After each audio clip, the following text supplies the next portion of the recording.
Hello friends, मैं हूं अमाद जमान और आज का हमारा जो टॉपिक है वो है 1.3 साइंटिफिक नोटेशन।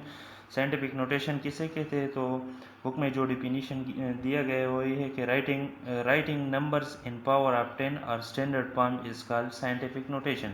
कि नंबर्स को 10 की पावर में या स्टैंडर्ड फॉर्म में लिखने को हम साइंटिफिक नोटेशन कहते हैं। तो नंबर्स को हम 10 की पावर में और स्टैंडर्ड फॉर्म में कैसे लिखेंगे? तो ये हमारे पास वो मेथड है डिफिनीशन का, जो मतलब है ये हमारे पास एक वैल्यू हो गई। इसके 2 के साथ मैंने एड ज़ीरो लगाए। इतनी लंबी जो वैल्यू है ये न्यूमेरिकल्स में डिफ़िकल्टी पैदा करती है। कैलकुलेटर में अगर हम इसे पुट करते हैं तो ह्यूमन एरर्स आ जाते हैं, इसलिए इसको स्टैंडर्ड फॉर्म में और 10 के पावर में कैसे लिखते हैं? तो हम इसे स्टैंडर्ड फॉर्म में ऐसे लिखते हैं 2 इंटू 10 1 2 3 4 5 6 7 8, ये 8 जीरो से है तो ये मैंने 10 की पावर 8 में लिखी। अब हमारे पास ये वैल्यू है 234.6 लेट सपोज। ये हमारे पास एक वैल्यू है, इसको मैं स्टैंडर्ड फॉर्म में कैसे लिखूंगा? तो मैं इस डिसिमल को अपने लेफ्ट साइड पे 2 नंबर डिस्प्लेस करूंगा।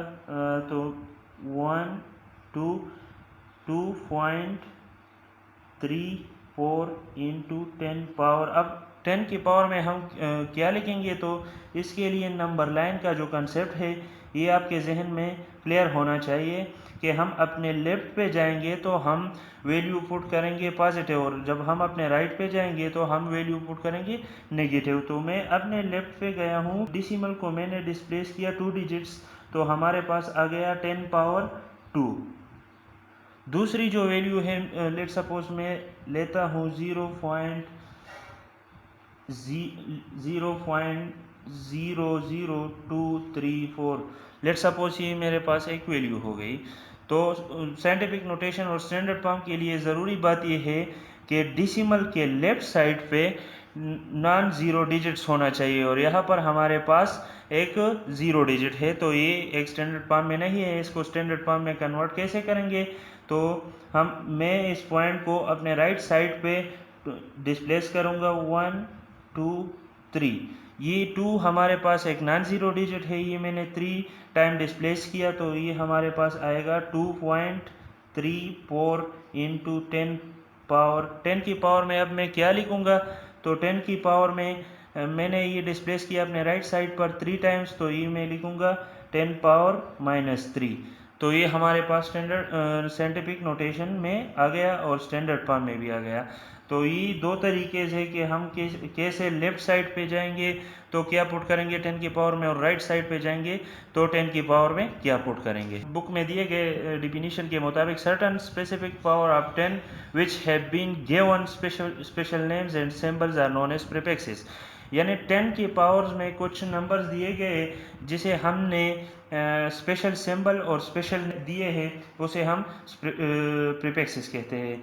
एग्जांपल के तौर पे मैं लेता हूँ 10 power -6, 1 into 10 power -6, 2 into 10 power -3, और मैं लेता हूँ 3 इंटू 10 पावर 6। अब ये सारे प्रीफिक्सेस है, लेकिन इसे हम डिफ्रेंशिएट ऐसे करेंगे कि 10 पावर पर जो -6 है ये एक सर्टन पावर है। -6 जब आ जाए तो हम इसे फिर माइक्रो कहते हैं। ये 1 माइक्रो आ जाएगा, 1 माइक्रो आ जाएगा, और इसका जो सिंबल है वो हम ऐसे कर लिखते हैं, ये है 1 माइक्रो। अब दूसरे नंबर पर जो हमारे पास है 10 पावर -3, तो ये हमारे पास आ जाएगा 2 मिली, क्योंकि जो -3 है वो हमारे पास मिली के बराबर है, तो ये हम ऐसे लिखते हैं, इसका जो सिंबल है 2 मिली। इसी तरह जो 3 इंटू 10 पावर 6 है, तो 10 पावर 6 मेगा के बराबर होता है, तो ये हम ऐसे लिखेंगे मेगा, और इसका जो सिंबल है वो हम ऐसे लिखेंगे, तो ये हमारे पास आ गया 3 मेगा। ये सारे प्रीफिक्सेस है। तो कन्वेक्शंस हम कहते हैं मेथड्स को। यानी एसआई यूनिट्स को यूज़ करने के लिए कौन से मेथड्स है, तो बुक में 7 मेथड्स दिए गए हैं। हम 1 बाय 1 इसे डिस्कस करते हैं। पहले नंबर पर जो बुक में दिया गया है वो ये है कि अगर हम किसी यूनिट के फुल फॉर्म को लिखेंगे उसको हम स्मॉल लेटर से शुरू करेंगे। यानी अगर मैं फोर्स का यूनिट लिख दूँ तो वो होता है न्यूटन। न्यूटन ये भी है, और मैं न्यूटन को ऐसा भी लिख देता हूँ। तो अगर हम यूनिट को रिप्रेजेंट करते हैं तो ये न्यूटन गलत है और हम ऐसे लिखेंगे। फुल फॉर्म को हम स्मॉल लेटर से शुरू करेंगे क्योंकि ये सेंटेंस के नाम को रिप्रेजेंट करता है।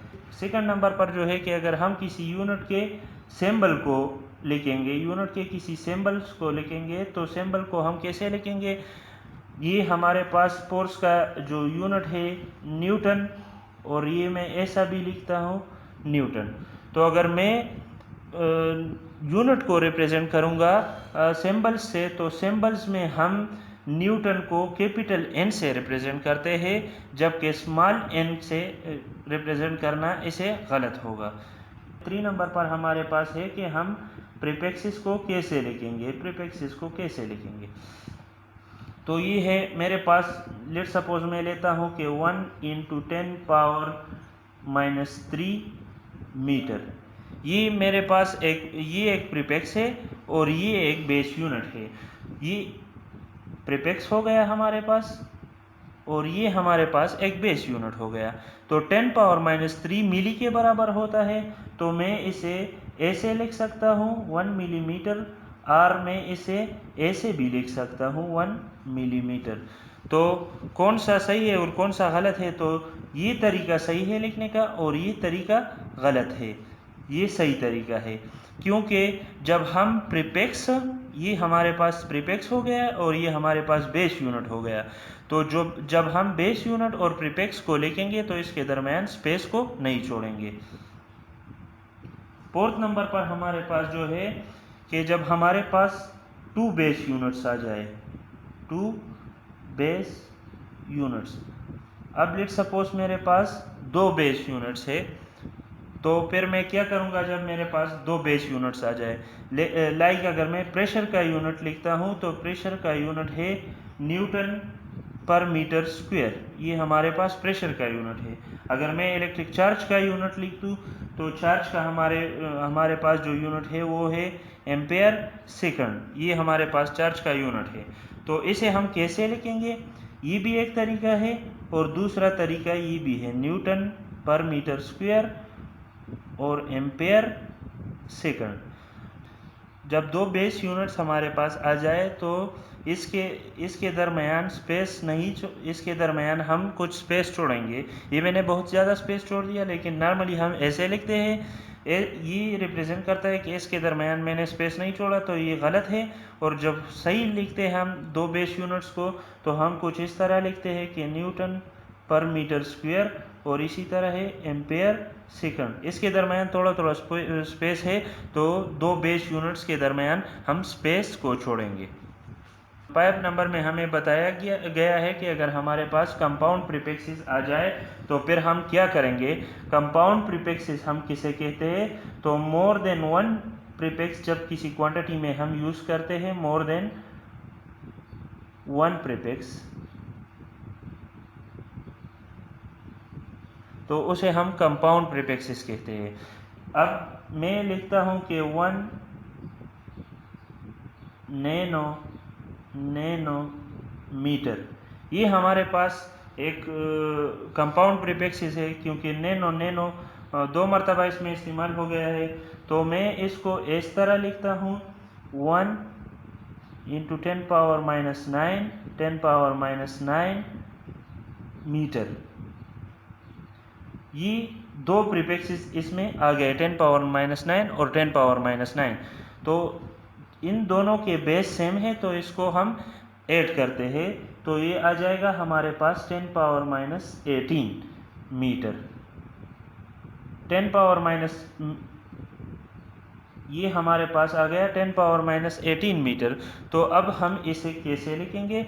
10⁻⁸ हम टेबल में देखेंगे कि ये किस चीज़ के बराबर है। तो 10⁻⁸ बराबर है ऑटो का, तो हम इसे लिखेंगे 1 ऑटो मीटर। ये हमारे पास आ गया कि जब हमारे पास कंपाउंड प्रीफिक्सेस आ जाए तो इसको हम एक सिंगल प्रीफिक्स में कन्वर्ट करेंगे, तब ही ये एक स्टैंडर्ड फॉर्म में आ जाएगा। ये दो कंपाउंड यूनिट प्रीफिक्सेस है, इसको मैंने एक स्टैंडर्ड प्रीफिक्स में, एक सिंगल प्रीफिक्स में कन्वर्ट कर दिया। 6 नंबर पर हमारे पास जो है वो ये है कि अगर किसी बेस यूनिट का मल्टीपल आ जाए, ये हमारे पास हो गया बेस यूनिट, और अगर इसका कोई मल्टीपल आ जाए तो फिर हम इसको कैसे लिखेंगे। ये थोड़ा पेचीदा एक्सप्लेन किया गया है, तो सादा अल्फाज में मैं इसे एक्सप्लेन करता हूँ कि ये हमारे पास हो गया, लेट सपोज मैं लेता हूँ लेंथ। लेंथ का जो इंटरनेशनल यूनिट है वो है मीटर, और इसका मल्टीपल हमारे पास है, लेट सपोज मैं लिखता हूँ किलोमीटर। ये किलो इसका मल्टीपल है, मतलब मीटर को इसने 3 टाइम्स ज़्यादा कर दिया। किलो जो होता है वो 10 पावर 3 के बराबर होता है, तो ये किलो 10 पावर 3 जो है ये इस मीटर का मल्टीपल है, किलोमीटर बन गया। तो फिर हम इसको कैसे लिखेंगे। एक हमारे पास हो गया 1 किलोमीटर स्क्वायर, और दूसरा हमारे पास हो गया 1 kilometre whole square. Let suppose ये मीटर का जो मल्टीपल है, तो किलो का जो वैल्यू है वो है 10 पावर 3। मैं वैल्यू पुट करता हूँ 10 पावर 3, ये हो गया मीटर स्क्वायर, और यहाँ पर जो मैं वैल्यू पुट करूँगा तो वो हमारे पास आ जाएगा 10 पावर 3 मीटर होल स्क्वायर।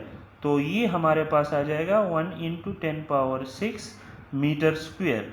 तो इसमें सही तरीका कौन सा है? सही तरीका ये है, जबकि ये गलत तरीका है कि अगर मल्टीपल किसी बेस यूनिट का मल्टीपल आ जाए तो फिर हम उसके तमाम क्वांटिटी पर हम स्क्वायर लेंगे, ना कि सिर्फ हम बेस यूनिट पे स्क्वायर लेंगे और उसके मल्टीपल को छोड़ेंगे, बल्कि उसके मल्टीपल और जो बेस यूनिट है उन तमाम पर हम स्क्वायर लेंगे और इसे फिर खोलेंगे। 7 में ये बताया गया कि अगर कोई क्वांटिटी है और वो स्टैंडर्ड फॉर्म में नहीं है, लेट सपोज सेंटीमीटर में है, और हम उसको स्टैंडर्ड फॉर्म में कैसे कन्वर्ट करेंगे सिस्टम इंटरनेशनल में, जो कि मीटर उसका यूनिट है। तो लेट सपोज मैं कहता हूँ कि मेरे पास एक वैल्यू है 2.0 इंटू 10 पावर 6 सेंटीमीटर। ये हमारे पास एक वैल्यू आ गई 2.0 इंटू 10 पावर 6 सेंटीमीटर। ये हमारे पास सिस्टम इंटरनेशनल में नहीं है, क्योंकि लेंथ का जो मीटर है इंटरनेशनली वो है मीटर। तो इसको मैं ऐसा यूनिट्स में कैसे कन्वर्ट करूँगा, तो मैं ऐसा करूँगा कि इसको 100 पर डिवाइड करूँगा। मैं इनको 100 पर डिवाइड करूँगा तो ये मीटर को कन्वर्ट हो जाएगा। ये हमारे पास आ जाएगा 2.0 into 10 power 6 divide by 10 power 2, क्योंकि 10 का स्क्वायर लेंगे तो 100 आ जाएगा। ये इसके साथ कैंसिल हो जाएगा, तो आ जाएगा हमारे पास 2.0 इंटू 10 पावर 4 मीटर।